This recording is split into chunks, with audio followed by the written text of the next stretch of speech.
I've seen this film many times, and every time I feel like I get so much out of it, so many new things. I had never left it on long enough to hear that story about the fly at the end, which I think is now my new favorite part. I've definitely had the experience of sitting with bugs on my body, and especially in this 10-day sit. So the first 10-day sit I ever sat was this exact same thing, just not inside. It's the Vipassana International. It's Goenkaji's teachings, and it's the exact same course that these guys are getting. It's just not inside. And there are periods during that sit which are called sittings. A few days into the course, they institute this thing called sitting of strong determination, where you say that you're not going to move for an hour as you're sitting. Otherwise, you're allowed to adjust yourself, etc., during the other sits during the day. But when bugs land on you during the sitting of strong determination, it is definitely challenging. What I find interesting every time I see this is I'm reminded of how much we can all live in prisons, whether we're inside them or outside them. And I myself, prior to sitting a Vipassana course, was imprisoned by my rage and my anger, which was fueling, I think, not the best work that I could be doing prior to law school, working in battered women's shelters and with enslaved HIV-positive sex workers in Bombay.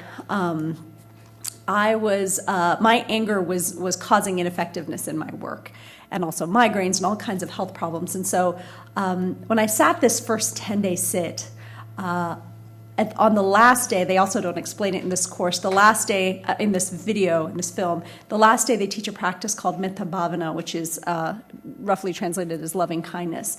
And during that particular practice of loving kindness, where you take this experience of the first 3 days you are watching your breath, and then the fourth through ninth day you're scanning your body for sensations, and as they're describing, you're noticing where in your body you feel your emotions. So that it's a wonderful sort of little flag. Hey, if you're noticing that your arms are tingling, maybe that's where I hold my rage, right? So it's an incredible technique for being able to respond rather than react, right, where we tend to be unconscious of those things. So then on the 10th day, they teach this practice called Metta Bhavana, where this amazing sort of subtle sensation, this awareness, this feeling of basically the fact that life is a series of events that come and go, that there's change is a natural part of things. We turn the way we're feeling about that inside our bodies outwards. Towards others, and I had a spontaneous experience during this last day, this 10th day of letting go of all of my rage and my anger towards my father, which is who I was carrying all this rage towards, who had sexually abused me, and that was the prison I was living in. And what I liked a lot about the voices in this film is that it's very clear, especially with Grady saying, I hope this man never gets to do this again, about the murder of his daughter, right? But he decides not to carry the hatred and the anger, and he still wants this to never happen to another person, right? So this is this balanced place in the middle that I think is a potentially very powerful place from which we can be thinking about criminal justice reform. We don't have to be acting out of rage and habitual anger and this constant fear and ratcheting up of things. And simultaneously, we can think about how is it that we can make it so that no one is ever murdered again, so that no one is ever sexually abused again, right? It's not a forgive and forget, but maybe a forgive and remember, and think very wisely and calmly about how to move forward. So those are some of my initial thoughts about the potential for mindfulness to be brought into the way in which we particularly think about criminal justice reform work. Two thoughts. The movie really moved me, and it moved me on two levels. One was very much on the level of just the immediate practice that they were engaged in, the kind of physicality of it, the kind of, frankly, the physical attractiveness to me of the integrity they seem to create. And it's really striking, right, because there's almost no, there's something about the way in which meditation and the prison fit each other so perfectly that it's almost scary. It's like their uniforms would look absurd in almost any setting other than as monks. Then they have this dignity when you see them wearing those cool-looking padded jackets. I'm almost thinking, where can I order one of those from? Meditate in the morning in one of those. I mean, and at the same time, what better setting for meditation than a prison gymnasium? To give yourself the depth and the focus. And we ought to remind ourselves that the modern penitentiary that we the prison as a penitentiary is a meditative idea, right? The Quakers invented the prison as a place where people would be put into solitary and undergo some kind of meditative experience. Now, we know a lot about what's wrong with trying to sort of force people to, or to assume that you can kind of make people go through that process. And clearly that was a disastrous experiment as a reformatory. But it has kind of left this possibility that the prison could be a transformational place. And I guess the other, I would note that, at a happier moment than this in California in the 50s and 60s, there was an effort to develop prison techniques that could transform people. A lot of promises were made that were empty promises, but there were some promising things that were tried. One was therapeutic community, which is really a fancy name for part of what you saw in this movie, which is people working together as a unit that had been given a reason to view themselves as brothers and actually, cross race and to some extent cross status as inmates or prisoners and correctional officers, take responsibility for each other. That was shown to be very effective, very promising. It's interesting that there's a natural fit between that and religious affinity, especially with religions that aren't hierarchical and don't assume that there's somebody at the front of the room that's doing all the work and relating to God on behalf of everybody. It's interesting that the UN standards on prisoners encourages religion as an important component of reform. The last thought was just that on a completely different level than the level of practice, and this is something that we were kind of debating this morning a little bit when we were talking about what mindfulness ought to mean and what role it might play in thinking about criminal justice. There's a very clear, I think, sort of concrete sense of meditation in prison. What would meditation have done to these men's lives if they had encountered it earlier in terms of a crime prevention perspective? Others might not agree with this rendering of mindfulness. I was also drawn to sort of Brian Stevenson's role in the movie, right? And Brian isn't there as a meditation. Maybe he meditates. I don't know. He's somebody who probably doesn't need to. He's so already enlightened or whatever. But when he talked about the centrality, and this is gospel Stevenson's, that people can change. People are not. They're not defined by the worst things that they do. That belief in the possibility of human transformation as really the essence of humanity itself, the ability to will your own process of change, is something that I feel is connected to, mindfulness as a practice and as a philosophy. And it's interesting that part of the tension in the movie for me was that all this was happening against the background of life without prison sentences, of no frills prisons in which there's, just no books, no opportunity for study. They were creating something, but we've come to accept such an absolutely hopeless situation as an acceptable form of punishment for people. And it's, if I felt any kind of frisson in the movie, it was between wanting to celebrate this program and at the same time the obvious sense of comfort that the prison managers and the correctional officers have with on the one hand accepting the humanity of these prisoners and then accepting that they're never going to leave prison and that they're subject to these laws, and that the fact that so many of them are black doesn't require some discussion in Alabama of why they're in prison to begin with. Mm-hmm. So, for me, this is the second time I've seen the movie and definitely learned a lot the second time. And I think just a couple of quick points to make. One is actually building on Jonathan's point that, the vast majority of people in our prisons are getting out and going back home. And think about if they had an opportunity like this and had a meditation practice they could take home with them. This is something that was literally cost us nothing. For somebody to go home who has so few resources, all you need is yourself and your breath. And you can see what a profound impact it had on people. And, we're talking about how we can't afford the criminal justice system that we've built. Here's something that, there'd be a tiny upfront cost to teach people, but then it's free for the rest of their lives. So why is this not completely widespread? The other thing is, I think everybody on this planet can benefit from meditation. Even Brian Stevenson, I think, would benefit if he's not already meditating. And and we talked some about this earlier, but not just those incarcerated, but what about the correctional officers and the stress that they face in their job? What about police officers on the street? Charlie mentioned that I was on the police commission. Part of our job was to oversee the police discipline process, so to discipline and fire officers.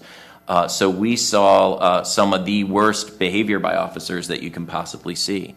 At the same time, I know that the vast majority of officers that I work with on the police commission were doing good work, trying to do the right thing every single day under enormous pressure. So could we have prevented some of those officers who did the wrong thing from doing that if they had had a meditation practice? If at roll call every day, what if they just took 3 minutes of silence for everybody before they walked out on the street? What impact would that have on folks? And how would that, again, prevent negative things from happening, but also help all those good officers out there deal with the stress that they need to deal with in their lives every day when they hit the streets? So I think there's so many directions to go with this. In our discussion this morning, it was, it was just barely scratching the surface of all this. But I guess those are the two things that I would stress at the outset. This should be available to prisoners who are headed home, which is the vast majority of them. And we shouldn't just limit it to those who are incarcerated. Everybody who works in the criminal justice system is dealing with a tremendous amount of stress and could benefit from this. If I could just add one thing, too, that we were talking about this morning was the way in which our criminal justice system impacts practitioners, prosecutors, defense attorneys, everybody, especially in death penalty work, mitigation specialists, et cetera, et cetera. And the reason I survived law school, and I was on the verge of dropping out many times, was that every summer I did a 10-day sit, this 10-day sit. I did it right before going to law school, and then I did it again every summer. And I can't say enough good stuff about keeping up a sitting practice. And doing intensives during your summers and during your breaks, whenever you can. Should we open it up for your comments and thoughts about the movie? How about 1, 2, 3, 4? Remember your number. There we go. I think you're number 1. Sujatha, this question is actually for you, if you don't mind. No. Spot. Uh-uh. Last time you were here, you spoke, and you talked about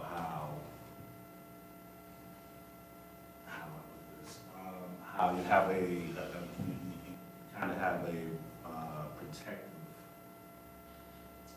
feeling towards mindful meditation practices, because this is something from your culture. Mm-hmm. See, maybe perhaps misrepresented in other places. And I could absolutely relate to that, because I feel that way about certain, West African religious practices, even hip hop. And I wondered how you reconcile with that. And I'm assuming that with stuff like this, it's the word is obviously so. But we're laughing at the dude saying my passing, So I just wonder how you reconcile with this issue. Yeah. Let me just gather a couple. All the questions first? Yeah, sure. Let's get a couple comments, then we'll come back up here and who was number 2? Is you, I think. So I think you had actually mentioned in your introduction that that forcing is not the right word, but so making people do this when they're not ready could sort of have actually negative consequences. And so I'm curious, I didn't really get a good sense from the film and how the participants were selected or how they volunteered, sort of what that process was like. But I do imagine that some of the inmates were sort of self-selecting in that process, and they participated in the program because they felt ready for it. I joined the mindfulness class because I was ready for it, and I felt like I needed a change. And so I'm curious if they're sort of, what are the goals in sort of trying to reach inmates or prisoners who might not be ready or open to it, and sort of what's in the works in terms of the bigger picture for bringing this to sort of a larger group of inmates, how that works. That's a great point. And let's just get the third, and then we'll come back up to the panel. Yeah. Yeah, I just wanted to put to the first question. I actually had a similar question about sort of reconciling cultural appropriation and divorce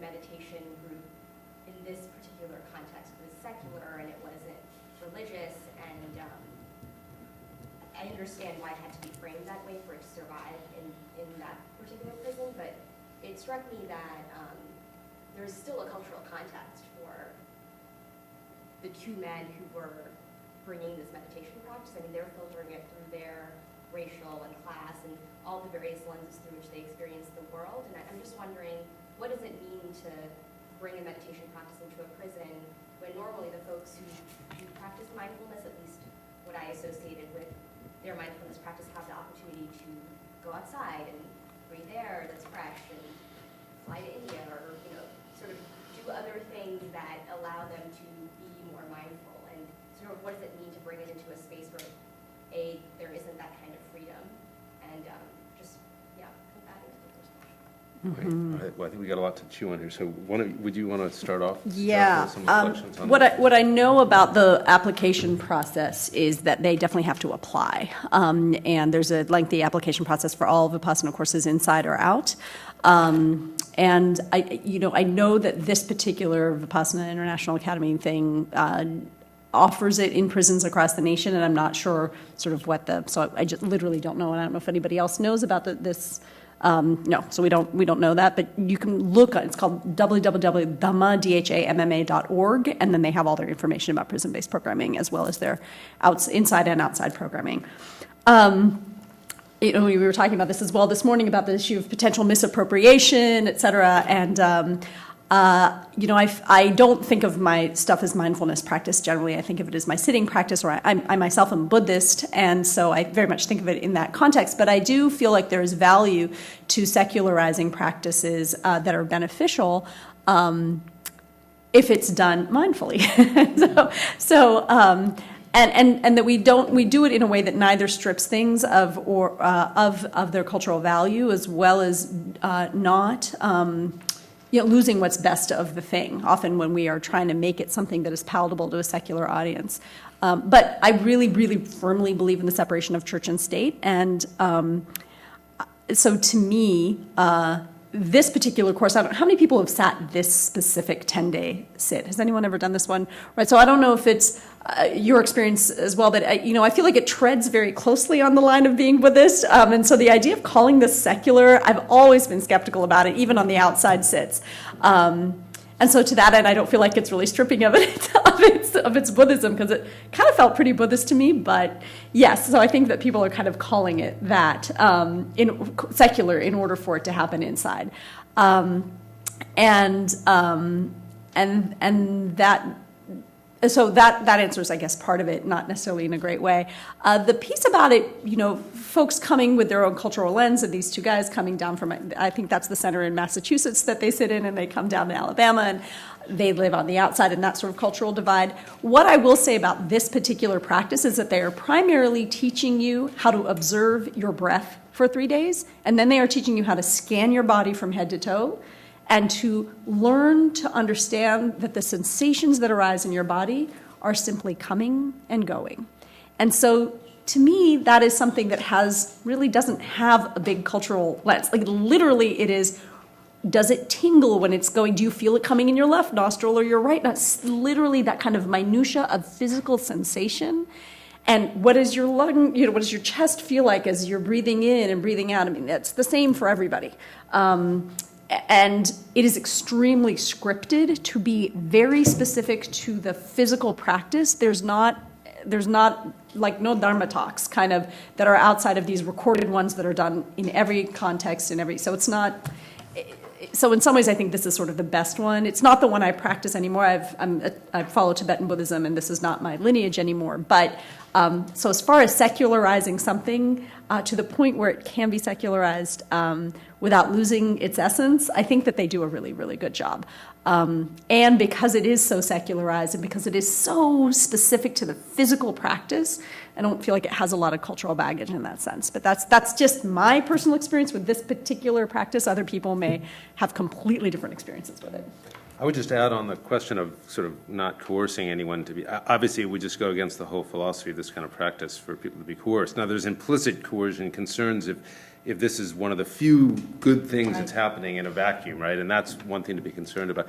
But the other thing is that, in a prison setting, as I think in a law school setting for Charlie's course, the fact that I think you could make the case that everybody benefits from even some people engaging in the mindfulness and becoming less volatile themselves, not being carriers of tension and hate. That affects the environment as it can affect the classroom when it works well, and so it can have a benefit. David or Charlie, did you want to comment on these points? Okay, Charlie. I have a couple of things I want to say about this. I haven't done this particular 10-day retreat, but I was just thinking as you were speaking, Sujatha, that I've probably at this point done probably 10 10-day retreats. So I'm part of the 100-day club, the century club. We're sat in this silent, inward-looking process for a lot, for months of my life. And in addition to doing a daily practice, when I get up each morning, I do 20 minutes of moving meditation, qigong, and then 20 minutes of sitting meditation. So I've done a lot of this. I'm not a Buddhist, and I don't come from that cultural corner of the world. I've seen what this practice has done for me, in terms of my emotional capacities, the things that these guys are talking about. And I started doing it when I was dean of a law school, dealing with a tremendously high-pressure job, in which I was frequently reacting out of anger in ways that were counterproductive. And my meditation practice, even when I was just a beginner and only doing 20 minutes in the morning, had never been on a retreat, it really had an appreciable difference. And I thought that's an important thing. And when I had the opportunity to spread that to other lawyers, I've taken my chance. And we have been, as the students who have taken my course are taking it now, we have been really, certainly, we have a more secularized version than this one here. And I think it has integrity, and it has a connection to the Buddhist roots, so that our students who are in the class now have just read a book by Thich Nhat Hanh, a well-known Buddhist priest, and written a reflective paper about it. And they're beautiful to see, because they combine their secular orientation, our students, their commitment to law and justice, and the insights they get from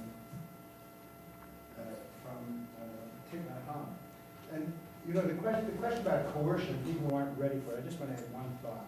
Is that, starting a 10-day retreat like these guys are doing is really jumping into the pool at the deep end.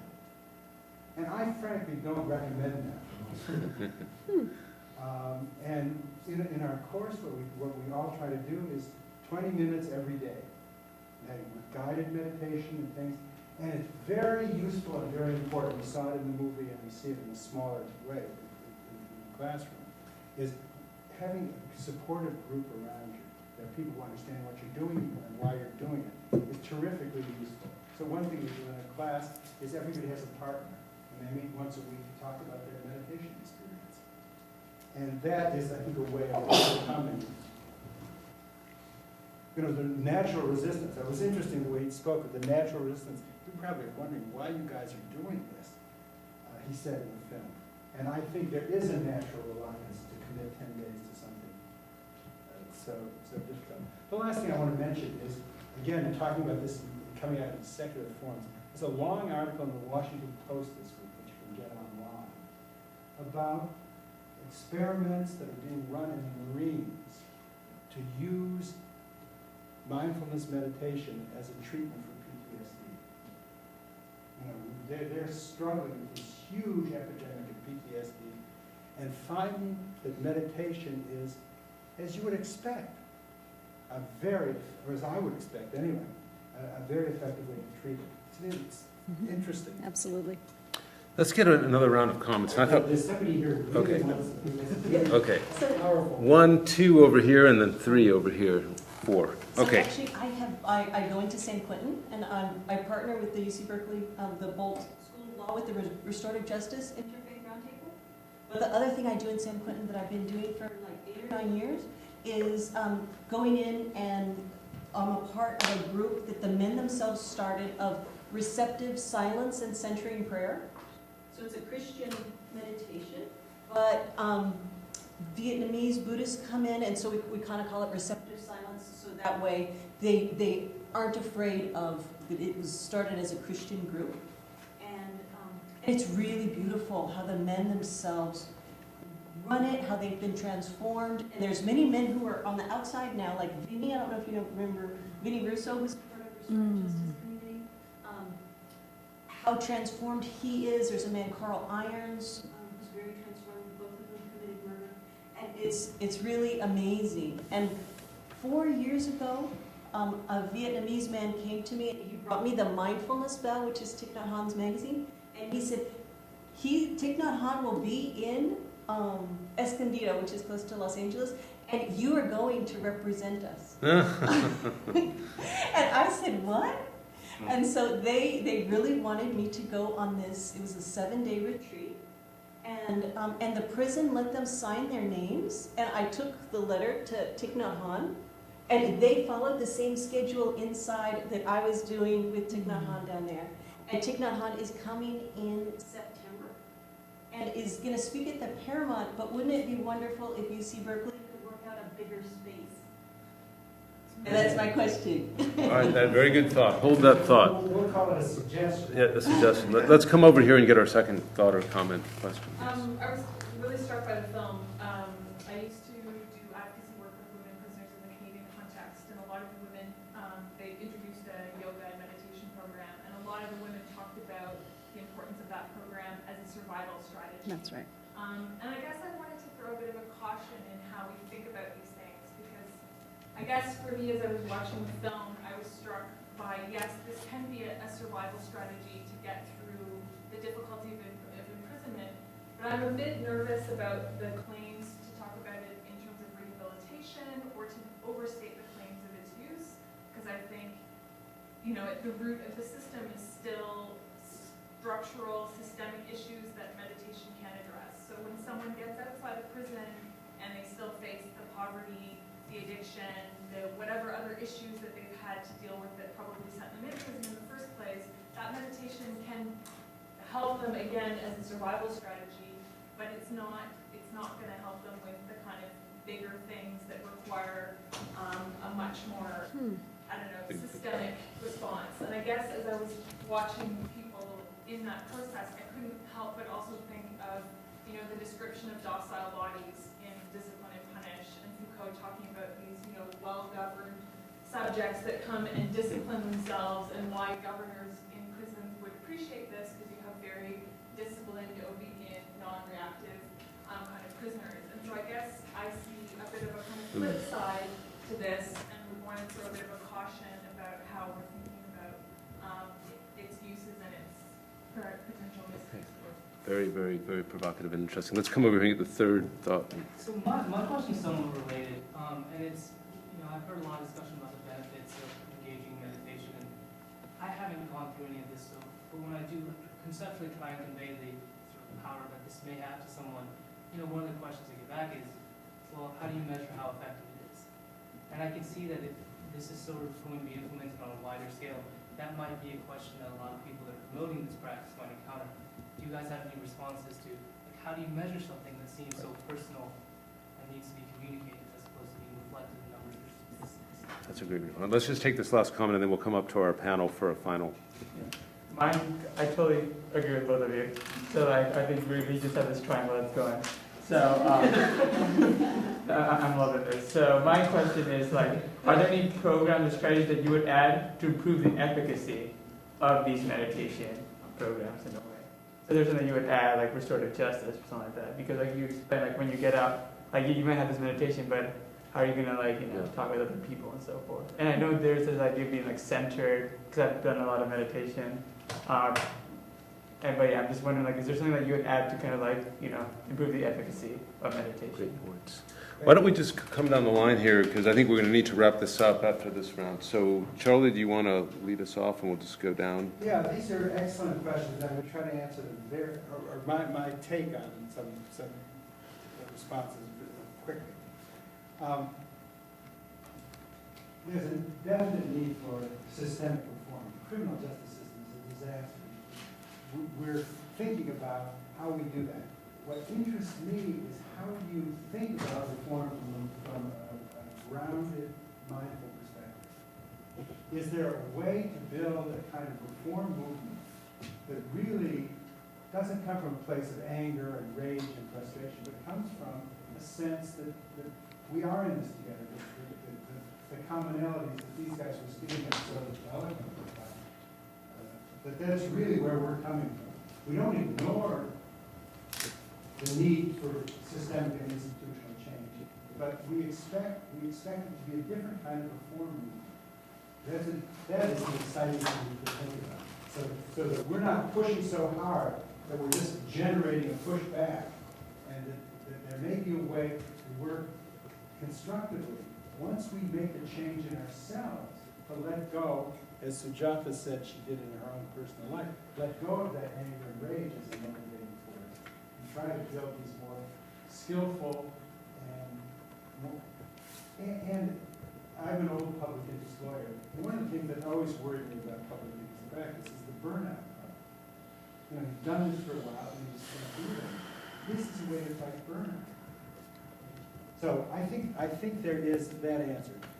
And as far as the question of how do you evaluate the effectiveness of it. So the effectiveness, mindfulness becomes an element in creating the effect, making more effective the reform effort. How do you measure the effectiveness? You know, we don't have very good quantitative studies now. There are brain studies that are done by neuroscientists who use very sophisticated technology to show that mindfulness changes the brain. The parts of the brain that are associated with reactive, the most primitive parts of the brain. Look, I'm not a brain scientist, I don't know about these things. The most primitive part of the brain, which is the fight, flight, the reactive, emotional part, the amygdala, often lights up when people are in that kind of reactive, angry mode.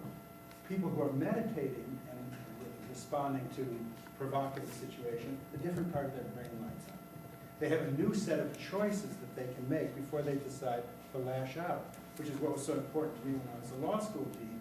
And instead of just yelling at the president of the university when he was making some stupid decision that screwed up everything we were trying to do, I had, I could take a moment. I wasn't always a skillful diplomat, but boy, I had a range of choices and a set of skills that I didn't have before I started meditating. And it didn't take a 10-day retreat to get me there. It's something you can do. What we've done, we are currently teaching 20 students. I'm currently teaching 20 students in this meditation class, and I asked them to fill out a questionnaire before they began. It was given to me by the people at the Greater Good Science Center, and they'll fill it out at the end of the 14 weeks. And if it's consistent with what's been found elsewhere, it'll show significant improvements in ability to focus, ability to make an empathetic connection to people, that kind of thing that's extremely important for a lawyer meeting a new client for the first time. So, bit by bit, we're going to build this up.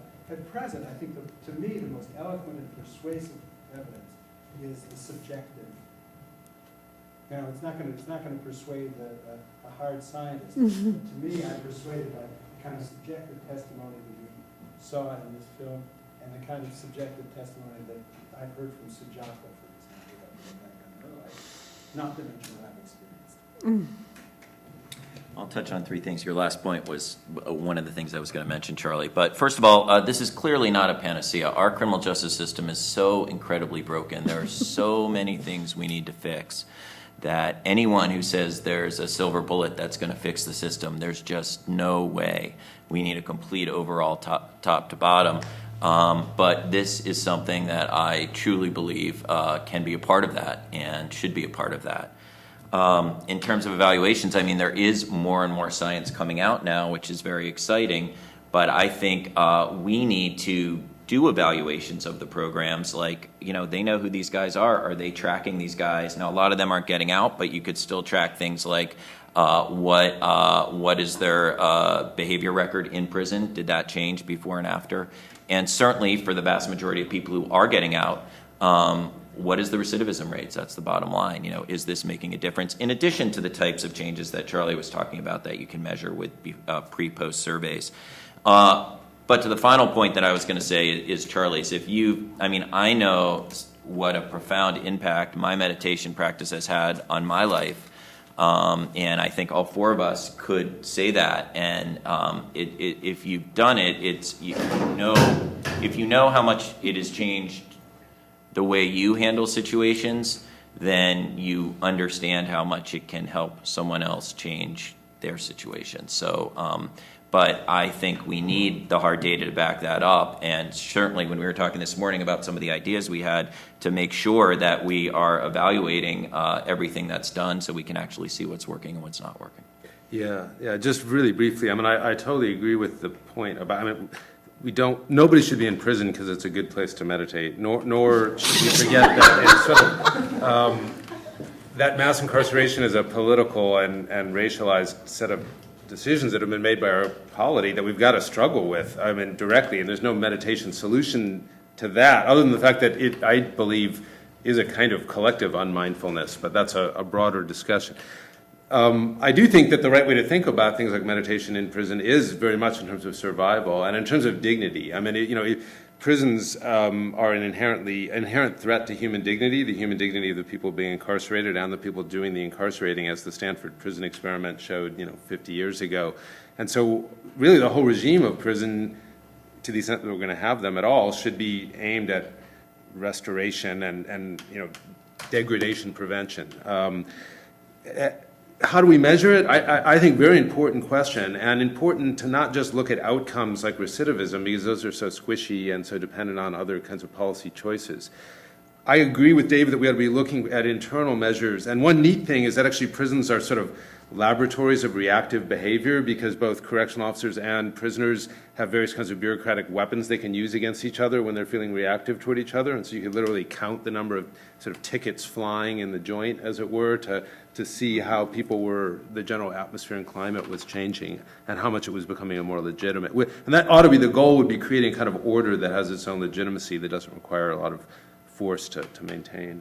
Mm-hmm. I feel like you guys have said it all. Yeah, last words really quick. The purpose of these practices is to reduce suffering, both the internal suffering that we have and all the crap we project out onto others, right? So when I think about, I'm also disturbed by, in this video, particularly this idea of well-disciplined prisoners, and aren't they in line and behaving well? And then I think about my client who was on death row, and during a attorney visiting, which used to all be in a big room together, busted out a shank and stabbed somebody else, right? And now he is never allowed to have contact with anybody again, right? And we don't have that prisoner visiting room anymore. And when we're talking about authority that is so powerful over, right, one of the only things we can do is to learn how to manage it ourselves.